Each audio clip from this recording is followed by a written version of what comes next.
నమస్కారం. మీరు చూస్తున్న సిటీ న్యూస్. వివరాల్లోకి వెళ్లే ముందు హైలైట్స్ ఒకసారి చూద్దాం.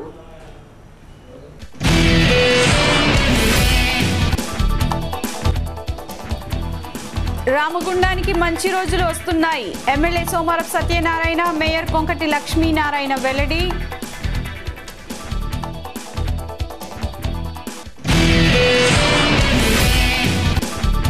డిజిటలైజేషన్ కు అనుగుణంగా వినియోగదారులకు మెరుగైన కేబుల్ ప్రసారాలను అందించే ప్రయత్నం చేస్తున్న ఆపరేటర్లు. ప్రెస్ మీట్ లో వ్యవస్థాపక cable TV operator mayor Konkati Lakshminarayana వెల్లడి.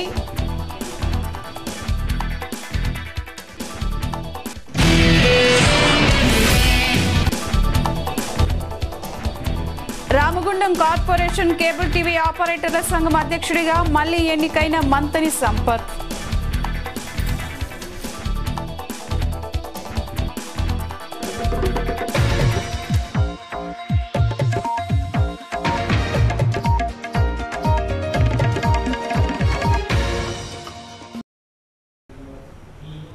వివరాలు. రామగుండానికి మంచి రోజులు వస్తున్నాయన్నారు ఎమ్మెల్యే సోమారపు సత్యనారాయణ. కార్పొరేషన్ ఆధ్వర్యంలో 24వ డివిజన్ ఎల్బీ నగర్లో నిర్మించనున్న అండర్ గ్రౌండ్ నిర్మాణం కోసం భూమి పూజ చేశారు. ముందుగా ఆయన మాట్లాడుతూ తాను చైర్మన్గా ఉన్న సమయంలో 5 ఏళ్లలో వచ్చిన నిధులు, సాధించుకున్న తెలంగాణ రాష్ట్రంలో ఒక్క ఏడాదిలోనే అధిక నిధులు ఈ కార్పొరేషన్కు వచ్చాయని ఆయన చెప్పారు. 100 కోట్ల రూపాయలతో ఎల్లంపల్లి ప్రాజెక్టు నుండి ఈ కార్పొరేషన్కు నీటి సరఫరా నిరంతరం జరగనుందన్నారు. మరో అమృత్ పథకం కింద అండర్ గ్రౌండ్ పైప్ లైన్ల నిర్మాణం కోసం కార్పొరేషన్కు 80 లక్షల రూపాయల నిధులు రానున్నాయని ఆయన చెప్పారు. చాలా సంవత్సరాల తర్వాత మనకు మంచి రోజులు వచ్చినాయి. తెలంగాణ వచ్చిన తర్వాతనే ఈరోజు మున్సిపల్ కార్పొరేషన్ కూడా ఫండ్స్ చాలా వస్తున్నాయి. ఒకప్పుడు మేము 5 సంవత్సరాల్లో ఎంత డబ్బు ఖర్చు పెట్టినామో అంత డబ్బు ఇప్పుడు మొదటి సంవత్సరంన్నర లోపలనే మనకు లభ్యం కావడం జరిగింది. దాంతో మేయర్ గారి ఆధ్వర్యం లోపల చాలా ప్రాంతం లోపల అభివృద్ధి పనులు చేపట్టడం జరుగుతుంది. ఇది కాక ఎల్లంపల్లి డ్యామ్ నుంచి 110 కోట్లతో అక్కడ వాటర్ ట్రీట్మెంట్ ప్లాంట్ కట్టి అక్కడ నుంచి 670 కోట్లతోటి రామగుండము తర్వాత పెద్దపల్లి కాన్స్టిట్యూషన్ పైప్ లైన్ కూడా స్టార్ట్ అవుతుంది. మరి రామగుండం గుట్ట దగ్గర పైన ఒక ట్యాంక్ కట్టి మనకు సమృద్ధిగా ఒక టీఎంసీ నీళ్లు, అంటే ఇప్పుడు మనకు వస్తున్న నీళ్ళ కంటే 5 అంతలు ఎక్కువ నీళ్లు మనకు ఎల్లంపల్లి డ్యామ్ నుంచి సప్లై అయితే కనుక మంచినీటి సౌకర్యం కూడా పూర్తిగా అందరికీ జరుగుతుంది. మరి ఆ తర్వాత మరి వేరే ప్రోగ్రాం లోపల అమృత్ అనే ఒక ప్రోగ్రాం వచ్చింది. దాంట్లో దాదాపుగా 80 లక్షలతోటి ఇంటర్నల్ పైప్ లైన్లు కూడా మళ్ళీ ఇంప్రూవ్మెంట్ చేయడానికి, అన్ని వాటర్ సప్లై లైన్ ఇంప్రూవ్మెంట్ చేయడానికి కూడా చర్యలు తీసుకుంటున్నారు. ఈ రకంగా రామగుండం మళ్ళీ ఒకసారి మంచి మార్గదర్శి వచ్చింది.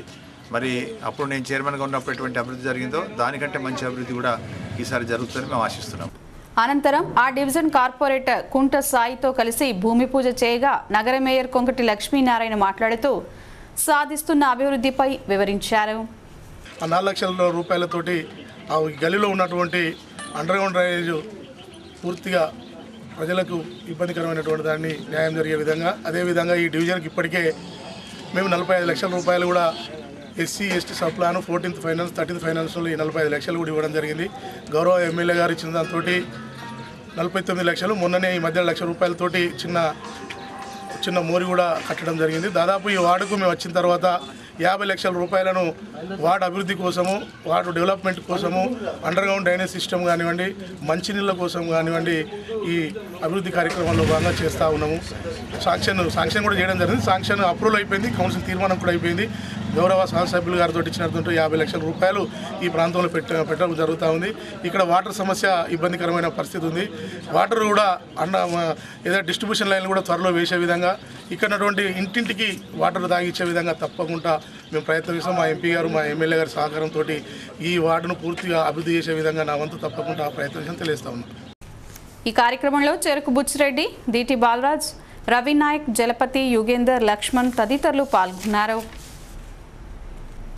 మారుతున్న టెక్నాలజీకి అనుగుణంగా రామగుండం కార్పొరేషన్లో నాణ్యమైన కేబుల్ టీవీ ప్రసారాలను అందించే ప్రయత్నం చేస్తున్నామని సీనియర్ కేబుల్ టీవీ ఆపరేటర్ నగర మేయర్ కొంకటి లక్ష్మీనారాయణ తెలిపారు. ఇక్కడి మేయర్ నివాసంలో ప్రెస్ మీట్ ఏర్పాటు చేసి అనివార్యం కాబోతున్న డిజిటలైజేషన్ ప్రసారాలపై వివరించారు. 1991వ సంవత్సరం ప్రారంభం నుండి ఒక కేబుల్ టీవీ ఆపరేటర్గా కేబుల్ ప్రసారాల్లో ఎదురైన ఒడిదుడుకులను ప్రత్యక్షంగా వీక్షించానని ఆయన తెలిపారు. కార్పొరేషన్ పరంగా ఉన్న 150 మంది కేబుల్ టీవీ ఆపరేటర్లలో 10 మంది తప్ప ఏ ఆపరేటర్ కూడా ఆర్థికంగా బలపడలేదని ఆయన చెప్పారు. డిజిటలైజేషన్ ప్రసారాలను అందించేందుకు సెటప్ బాక్సులను కొనుగోలు చేయాల్సిన అవసరం ఉందని, ఆ బాక్సుల కోసం అయ్యే వ్యయాన్ని వినియోగదారులపై పూర్తిగా మోపకుండా ప్రయత్నం చేస్తామన్నారు. పేరుగాంచిన కంపెనీల బాక్సులను వినియోగదారులకు అందిస్తామని, అయితే ఇంతకాలం కేబుల్ టీవీ ఆపరేటర్లకు పరోక్షంగా ప్రత్యక్షంగా పూర్తి సహకారాన్ని అందించిన సిటీ కేబుల్ ద్వారానే నాణ్యమైన ప్రసారాలు అందించాలని మేమంతా సమిష్టిగా నిర్ణయం తీసుకున్నామని ఆయన చెప్పారు. ఇందుకు వినియోగదారులంతా పూర్తిగా సహకరించాలని ఆయన కోరారు. సిటీ కేబుల్ యాజమాన్యాలు కానీ ఇతరత్ర కంపెనీలు మేము సొంతంగా నడిపేటువంటి పరిస్థితులలో ఎవరు అన్ని ఏరియాలో ఒకే సినిమా కాకుండా ఒకటే ప్రాంతంలో మనము ఒక వ్యవస్థ ఏర్పాటు చేసుకొని పారిశ్రామిక ప్రాంతం అంతా కూడా ప్రజలందరికీ కూడా నాణ్యమైనటువంటి ప్రసారాలను ఇవ్వాలనే ఉద్దేశంతో అప్పుడు ఇక్కడ ఉన్నటువంటి సిటీ కేబుల్ యాజమాన్యం కానీ రావడం జరిగింది. రాను రాను అన్ని ఈటీవీ కానీ, మా టీవీ కానీ, సన్ గ్రూప్ కానీ దాదాపు చాలా గ్రూపులు కూడా ప్రజలకు నాణ్యమైనటువంటి ప్రసారాలను అందించాలనే ఉద్దేశంతో కంపెనీలు రావడం జరిగింది. దానికి అనుగుణంగా కూడా ఎప్పటికప్పుడు మేము కేబుల్ ఆపరేటర్లుగా ప్రజలకు ఎప్పుడు నాణ్యమైనటువంటి ప్రసారాలను, ఇబ్బంది లేనటువంటి ప్రసారాలను ఇవ్వాలని, లోకల్ ఛానల్ కూడా ఏర్పాటు చేసుకోవాలని మేము నిర్ణయంతో అప్పుడు చేసుకోవడం జరిగింది. రాను రాను పెరుగుతున్నటువంటి టెక్నాలజీలో ఇది ఫేజ్ 3, దాదాపు ఫేజ్ 1, ఫేజ్ 2లో కూడా ముంబై, పూణే ఇతరత్రటువంటి మంచి పెద్ద పెద్ద ఏరియాలలో కూడా ఆల్రెడీ డిజిటలైజేషన్ చేసుకోవడం జరిగింది. మనము ఫేజ్ 3లో ఉన్నాం. ఖచ్చితంగా డిసెంబర్ 31 వరకు మనం డిజిటలైజేషన్ చేయవలసిన అవసరం ఉంది. ఈ డిజిటలైజేషన్ చేసుకోవాల్సిన బాధ్యత కూడా మా పైన ఉంది. ఆ బాధ్యతను ప్రజలందరికీ కూడా రాను డిసెంబర్ 31 తర్వాత ఏదైతే ఇప్పుడు నడుపుతున్నటువంటి ఛానల్స్ అన్నీ కూడా రద్దయి డిజిటలైజేషన్లోకి వెళ్ళిపోయి సెటాప్ బాక్స్ల ద్వారా ప్రసారాలను ఇచ్చే విధంగా ఈ కంపెనీలు ముందుకు వచ్చినాయి. దాదాపు చాలా కంపెనీలు ఇప్పటికీ నన్ను సంప్రదించిన కంపెనీలే దాదాపు 10 కంపెనీలు ఈ ప్రాంతంలో రావడం జరిగింది. ఏ కంపెనీ అయితే మనం మొదటి నుంచి వెళ్ళి ఈ పారిశ్రామిక ప్రాంతంలో నాణ్యమైనటువంటి ప్రసారాలను ప్రజలకు అందించబోతా ఉన్నామో, ఇప్పుడు నడిపిస్తున్నటువంటి ఏదైతే మనం అందరం కలిసి ఒకే ఏకతాటి పైన ఎన్ని కష్టం వచ్చినా, ఎంత ఇబ్బందికరమైన పరిస్థితులైనా కూడా మేము అధిగమించి అందరం కలిసికట్టుగా అన్నదమ్ముల్లా కలిసి ఈ ప్రాంతంలో ప్రజలందరికీ కూడా ఇబ్బంది లేకుండా మంచి డిజిటలైజేషన్ కానీ ఇస్తూ ఉన్నాం.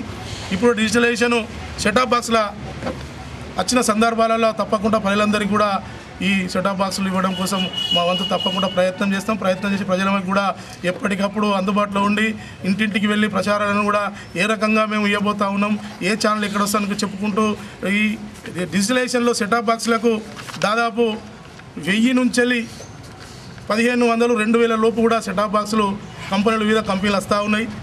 మేము కూడా ఒకటే అభిప్రాయం, అదేంటంటే కేబుల్ టీవీ ఆపరేటర్లు 91 ఇప్పటికున్నటువంటి ఈ ప్రాంతంలో ప్రజలందరికీ కూడా ఇబ్బంది లేకుండా మంచి డిజిటలైజేషన్ కానీ ఇస్తూ ఉన్నాం. ఇప్పుడు డిజిటలైజేషన్ సెటాప్ బాక్స్ల వచ్చిన సందర్భాలలో తప్పకుండా ప్రజలందరికీ కూడా ఈ సెటాప్ బాక్సులు ఇవ్వడం కోసం మా వంతు తప్పకుండా ప్రయత్నం చేసి ప్రజలకు కూడా ఎప్పటికప్పుడు అందుబాటులో ఉండి ఇంటింటికి వెళ్ళి ప్రచారాలను కూడా ఏ రకంగా మేము ఇవ్వబోతా ఉన్నాం, ఏ ఛానల్ ఎక్కడ వస్తానికి చెప్పుకుంటూ ఈ డిజిటలైజేషన్లో సెటాప్ బాక్స్లకు దాదాపు 1000 నుంచి 1500, 2000 లోపు కూడా సెటాప్ బాక్సులు వివిధ కంపెనీలు వస్తూ ఉన్నాయి.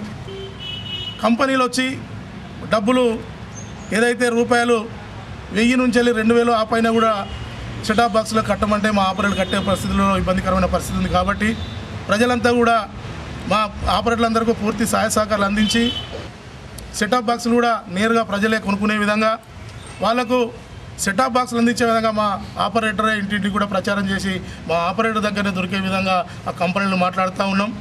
మేము ప్రధానంగా మొదటిగా కూడా ఇక్కడ మాకు మొదటి నుంచి నడుపుతున్నటువంటి సంస్థ ఏదైతుందో ఆ సంస్థకు మొట్టమొదటి మేము ఆఫరిస్తూ ఉన్నాం. ఎక్కడైతే మీరు మొదటి నుంచి కలిసికట్టుగా మనమంతా ఒక అన్నదమ్ముల్లాగా ఈ పారిశ్రామిక ప్రాంతంలో మనం ప్రజలకు నాణ్యమైనటువంటి మన ప్రసారాలు ఇస్తూ ఉన్నాం. మీరు కూడా అదే రకంగా మా వాళ్ళంతా కూడా మా ఆపరేటర్లంతా కూడా ఇబ్బందికరమైన పరిస్థితిలో ఉన్నారు. కాబట్టి ఏ కంపెనీలు అయితే రేటు తక్కువ ఉంటుందో ఆ కంపెనీలు కనుక మీరు ఇక్కడికి తీసుకొచ్చినట్టయితే తప్పకుండా మా ఆపరేటర్లంతా కూడా మీకు పూర్తి సహాయ సహకారాలు అందించే విధంగా మేము ప్రయత్నం చేస్తాం. తప్పకుండా. అంతకుముందు కేబుల్ టీవీ ఆపరేటర్ల సంఘం అధ్యక్షుడు మంతని సంపత్, సీనియర్ ఆపరేటర్ కోరకంటి చందర్ మాట్లాడుతూ డిసెంబర్ నెల 31తో ఇప్పుడు వస్తున్న అన్లాక్ ప్రసారాలను నిలుపుదల కానున్నందున డిజిటలైజేషన్ ప్రసారాలను వినియోగదారులకు అందించేందుకు అన్ని విధాల ప్రయత్నాలు చేస్తున్నామని వారు తెలిపారు. తారీఖు నాడు మా ట్రాయ్ విధించిన పరంగా మరి మనం ఫేజ్ 3లో ఉన్నాం కాబట్టి మరి రామగుండం ప్రాంతం కూడా డిసెంబర్ 31 తారీఖు నుంచి మనం డిజిటలైజేషన్కి వెళ్ళిపోతున్నాం కాబట్టి మరి కేబుల్ ఆపరేటర్లు అందరం కూడా ఆ దిశగా ప్రయాణం చేయాలని వీళ్ళందరం కూడా డిజిటలైజేషన్ మీద మీటింగ్ పెట్టుకోవడం జరిగింది. మేమందరం యూనిటీగా ఉండి ఏదైనా ఒకే కంపెనీ ఎంచుకునే విధంగా మా అసోసియేషన్ నిర్ణయాలు తీసుకుంటుందని, రేపు రాబోయే రోజులలో ప్రతి కన్జ్యూమర్ కూడా సెటాప్ బాక్స్ కొనుక్కునే అటువంటి ప్రక్రియ వచ్చింది కాబట్టి దాని మీద కూడా మేము మరి కన్జ్యూమర్ని దృష్టిలో పెట్టుకొని కూడా మా అసోసియేషను నిర్ణయాలు తీసుకుంటా ఉన్నది. పేదోడికి చాలా తక్కువ చీపెస్ట్ ప్రైజ్లా వినోదాన్ని అందించాలని చెప్పేసి మేమందరం కూడా నిర్ణయం చేసుకున్నాం. మరి సెటప్ బాక్స్ల పరంగా పోతే దాదాపు ఇలా మేము 100 ఛానల్స్ అన్లాక్ సిస్టమ్ ద్వారా నడిపినాం. ఇప్పుడు డిజిటల్ సిస్టంలో దాదాపు 300 నుంచి 500 ఛానళ్ళు కూడా మేము చూపించడానికి ముందుకు వస్తున్నాం. మరి ఆ విధంగా రేటు విషయంలో కావచ్చు, కంపెనీల విషయం కావచ్చు, అందరం కూడా సమిష్టిగా నిర్ణయం తీసుకొని ఈ ప్రాంతానికి ఒక మంచి డిజిటల్ కంపెనీ ఎన్నుకుంటామని చెప్పి ఈ సందర్భంగా తెలియజేస్తాం. ఈరోజు భారతదేశం అంతా కూడా పట్టణాలలో మొట్టమొదటి ఫేజ్గా డిజిటలైజేషన్ను ఏర్పాటు చేస్తున్నది కనుక దానికి సమాయత్తం చేయడం కోసం, దానికి సిద్ధం కావడం కోసం ఈ యొక్క పారిశ్రామిక ప్రాంతంలో ఉన్నటువంటి కేబుల్ టీవీ ఆపరేటర్లు అందరూ కూడా సన్నద్ధం కావడం కోసం ఈ యొక్క ప్రత్యేకంగా ఈ యొక్క సమావేశాన్ని ఏర్పాటు చేసుకోవడం జరిగింది. భారతదేశంలో ఏ విధంగా జరుగుతుందో ఆ విధంగా ఈరోజు అన్ని పట్టణాలలో తెలంగాణ రాష్ట్రంలో కూడా డిసెంబర్ లోపు డిజిటలైజేషన్ పూర్తి చేస్తామని ప్రకటించినటువంటి సందర్భాలలో ఆపరేటర్లు అందరూ కూడా వినియోగదారులకు సరైనటువంటి సేవలు అందించే విధంగా డిజిటలైజేషన్ను అందుబాటులోకి తేవడం కోసం ఈరోజు ఈ యొక్క సమావేశంలో పూర్తి స్థాయిగా చర్చించుకోవడం జరిగింది. దీనికోసం ఈ యొక్క పారిశ్రామిక ప్రాంతంలో ఉన్నటువంటి వినియోగదారులందరూ కూడా ఆపరేటర్లందరికీ సహకారం చేయాలని ఈ యొక్క సందర్భంగా కోరుతున్నాను. విలేకరుల సమావేశంలో కేబుల్ టీవీ ఆపరేటర్లు మహంకాళి స్వామి, బొంతల రాజేష్, మోసన్ చంద్రరావు, ఈజీఎం చారి, కోట రవిగౌడ్, చుక్కల శ్రీనివాస్, పొన్నం చిన్నేగౌడ్, జేవి రాజు, కె సతీష్, మీసాల సతీష్, జిడి కుమార్, సారంగపాణి, లక్క రాజమౌళి, కళ్యాణ్ రెడ్డి, మల్లేష్, జీదుల సురేష్, రమేష్, కరీం, కిషన్, సుతారి లక్ష్మణబాబు, అడ్డే అశోక్, సలీం, జక్కం సత్యనారాయణ తదితరులు పాల్గొన్నారు. శ్రీ పరమహంస త్రిదండి శ్రీమన్నారాయణ రామానుజ జీయర్ స్వామి పుట్టినరోజు వేడుకలను వికాస తరంగిణి ఆధ్వర్యంలో ఘనంగా జరిపించారు. ముందుగా ఇక్కడి ప్రభుత్వ హాస్పిటల్లోని గర్భిణీలకు పండ్లు పంపిణీ చేశారు. శిశువులకు ఉలెన్ టోపీ స్వెట్టర్లను అందించారు. ఈ కార్యక్రమంలో ముఖ్య అతిథిగా హాజరైన ఎమ్మెల్యే సోమారపు సత్యనారాయణ ప్రజలందరిలో ఆధ్యాత్మికను పెంపొందించే జీయర్ స్వామి బర్త్డే సందర్భంగా సేవా కార్యక్రమాలు నిర్వహించడం ప్రశంసనీయమని కొనియాడారు. పర్వదినం చిన్న జీయర్ స్వామి గారి 59వ జన్మదిన సందర్భంగా గోదావరి ఖని వికాస తరంగిణి వాళ్ళు ఏదైనా మంచి కార్యక్రమాలు చేయాలని ముందుకొచ్చినారు. దాంట్లో భాగంగా ఈరోజు గవర్నమెంట్ హాస్పిటల్ లోపల ఎవరైతే పేషెంట్స్ ఉన్నారో వాళ్ళందరికీ, ముఖ్యంగా గర్భిణీ స్త్రీలకు, ఎవరైతే ఈ మధ్యనే డెలివరీ అయిన హాస్పిటల్లో ట్రీట్మెంట్ చేసుకుంటున్నారో వాళ్ళందరికీ పండ్లు పంపకం చేసినారు. అట్లాగే శిశువులు వారికి చలికాలం వస్తుంది కనుక తల్లులందరికీ ఒక మఫ్లరు, శిశువులందరికీ కూడా ఒక టోపీని, ఉలన్ టోపీని కూడా వాళ్ళందరికీ ఇవ్వడం జరిగింది. మరి విశాఖ తరంగిణి చేస్తున్న కార్యక్రమాలు చాలా బాగా ఉంటాయి. ఎప్పుడు కూడా మరి హిందూ మతాన్ని ప్రోత్సహించే విధంగా జీయర్ స్వామి గారి అడుగులో వారి ఆదేశాల మేరకు ఇక్కడ కార్యక్రమాలు చేస్తూ మరి మతానికి సేవ చేస్తూ హిందుత్వానికి సేవ చేస్తూ వాళ్ళు ముందుకెళ్తున్నారు. వాళ్ళకు మంచి జరగాలని నేను కోరుకుంటున్నాను. ఈ కార్యక్రమంలో నిర్వాహకులు డాక్టర్ ఆగమారావు, గిరిజ, అశోక్రావు, శంకర్రావు, భాస్కర్, శ్యామ్ సుందర్రావు, లక్ష్మి, సత్యనారాయణ, జంగలక్ష్మి, ప్రమీల, సుజాత, కిషన్, సంపత్ తదితరులు పాల్గొన్నారు. రామగుండం కార్పొరేషన్ కేబుల్ టీవీ ఆపరేటర్ల సంఘం అధ్యక్షునిగా మళ్లీ మంతని సంపత్ ఏకగ్రీవంగా ఎన్నికయ్యారు. గత 3 ఏళ్ల నుండి సంపత్ ఆపరేటర్ల సంఘం అధ్యక్షునిగా కొనసాగుతూనే సాధించుకున్న తెలంగాణ రాష్ట్ర కేబుల్ టీవీ ఆపరేటర్ల సంక్షేమ సంఘం రాష్ట్ర ఉపాధ్యక్షునిగా కూడా బాధ్యతలు నిర్వహిస్తున్నారు. కాలపరిమితి ముగియటంతో ఇక్కడి మేయర్ నివాసం ఆవరణలో ఏర్పాటు చేసిన సర్వసభ్య సమావేశంలో మెజార్టీ ఆపరేటర్ల నిర్ణయం మేరకు మంతని సంపత్ మరోసారి కేబుల్ టీవీ ఆపరేటర్ల సంఘం కార్పొరేషన్ అధ్యక్షునిగా బాధ్యతలు స్వీకరించారు. ఆపరేటర్లకు ముందున్న డిజిటలైజేషన్ సవాల్ను ఎదుర్కొనేందుకు అన్ని విధాలుగా కృషి చేస్తానని ఆయన చెప్పారు. కార్మికుల సమస్యల పట్ల చిత్తశుద్ధితో పనిచేసేది హెచ్ఎంఎస్ యూనియన్ మాత్రమేనని ఆ యూనియన్ ఆర్జీవన్ ఉపాధ్యక్షుడు యాదగిరి సత్తయ్య స్పష్టం చేశారు. గోదావరిఖండ్లోని హెచ్ఎంఎస్ యూనియన్ కార్యాలయంలో ఆదివారం జరిగిన సమావేశంలో ఆయన మాట్లాడుతూ ఎన్నో ఆశలతో కార్మికులు గుర్తింపు సంఘంగా గెలిపించిన టీబీజీకేఎస్ యూనియన్ 10 పైసలపై తగువులాడుతూ కార్మికుల సమస్యలను గాలికొదిలేసిందన్నారు. టీబీజీకేఎస్ యూనియన్లో గ్రూపు తగాదాలతో నాయకులంతా తలోదారిలో పోతూ కార్మికులను అయోమయానికి గురి చేస్తున్నారని ఆరోపించారు. వారసత్వ ఉద్యోగాల పట్ల టీబీజీకేఎస్ యూనియన్ అనుసరిస్తున్న వైఖరి సరిగా లేదన్నారు. ఎప్పటికైనా కార్మికుల సమస్యల పరిష్కారం కోసం పోరాడేది హెచ్ఎంఎస్ యూనియనేనని కార్మికులు విశ్వసిస్తున్నారని తెలిపారు. సింగరేణిలో గుర్తింపు ప్రాతినిధ్య సంఘం ఎన్నికలు జరిగిన తర్వాత ఎన్నికలకు ముందు ప్రతి కార్మిక సంఘం హామీ ఇచ్చింది సింగరేణి కార్మికులకు. సింగరేణి వ్యాప్తంగా కూడా వారసత్వ ఉద్యోగాలు ప్రధాన అంశం, వారసత్వ ఉద్యోగాలు సాధిస్తామని చెప్పేసి హామీ ఇచ్చారు. అధికారంలోకి వచ్చిన తర్వాత తెలంగాణ బొగ్గుగని కార్మిక సంఘం 10 రూపాయల పంచాయతీతోని ఇవాళ కార్మికులను ఏ ఒక్క సమస్య పరిష్కారం కాకుండా సింగరేణి వ్యాప్తంగా అనేక సమస్యలు అపరిష్కృతంగా ఉన్నాయి. దాన్ని పక్కన పెట్టి ఇవాళ ఒక వర్గం వచ్చేమో వారసత్వ ఉద్యోగాల సాధన సదస్సును పెడుతుంది, ఒక వర్గమేమో మాకు సంబంధం లేదని చెప్పి చెప్తుంది. కార్మికులలో అనేక అనుమానాలకు నివృత్తి చేసే విధంగా ప్రవర్తిస్తున్న కార్మిక సంఘం తెలంగాణ బొగ్గుగని కార్మిక సంఘం చిత్తశుద్ధితోని పనిచేయదలుచుకుంటే సింగరేణి కార్మికుల సమస్యల పరిష్కారం కోసం ఇవాళ 2016, 18, 2020 వరకు ఈ సింగరేణి కాలనీస్లో 16,000 మంది కార్మికులు పదవి విరమణ దిశలో ఉన్నారు. ఇవాళ ప్రమాదకరమైన పరిస్థితిలో సింగరేణి కాలనీస్కు సంబంధించిన మ్యాన్ పవర్ సంఖ్య ఉన్నది. దాన్ని అధిగమించడానికి సింగరేణి వ్యాప్తంగా కూడా కార్మికుని సమస్యల పరిష్కారం కొరకు సమ్మె నోటీసు ఇయ్యవా అంటే సింగరేణి కార్మిక సంఘం, ఈ తెలంగాణ బొగ్గుగని కార్మిక సంఘం సమ్మె నోటీసు ఇవ్వదు.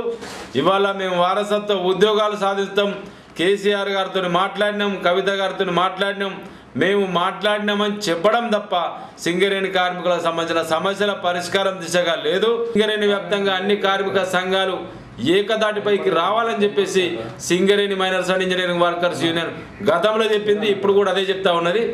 సింగరేణిలో సాధించడానికి వారసత్వ ఉద్యోగాలు అనేటి ప్రధాన అంశంగా ఉన్నది. ఈ సమావేశంలో హెచ్ఎంఎస్ నాయకులు జూపాక రాజయ్య, హనీసోద్దీన్, గౌహర్ బేగ్, తాటి రాజయ్య, లెంకల హనుమాన్లు, ఉడిత నాగరాజు, డి సత్యనారాయణ, కనకం కిష్టయ్య, ఉడిత మల్లయ్య, సాగర్ల రాజయ్య, శనిగరపు అశోక్, మీసాల రాయమల్లు తదితరులు పాల్గొన్నారు.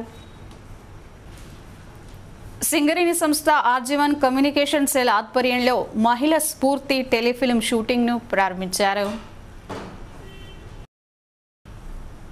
శనివారం డీజీఎం బిఆర్ దీక్షితులు క్లాప్ కొట్టగా personal manager M Srinivas camera switch on చేయగా డివైపీఎం పి అరవిందరావు కొబ్బరికాయ కొట్టి కార్యక్రమాన్ని ప్రారంభించారు.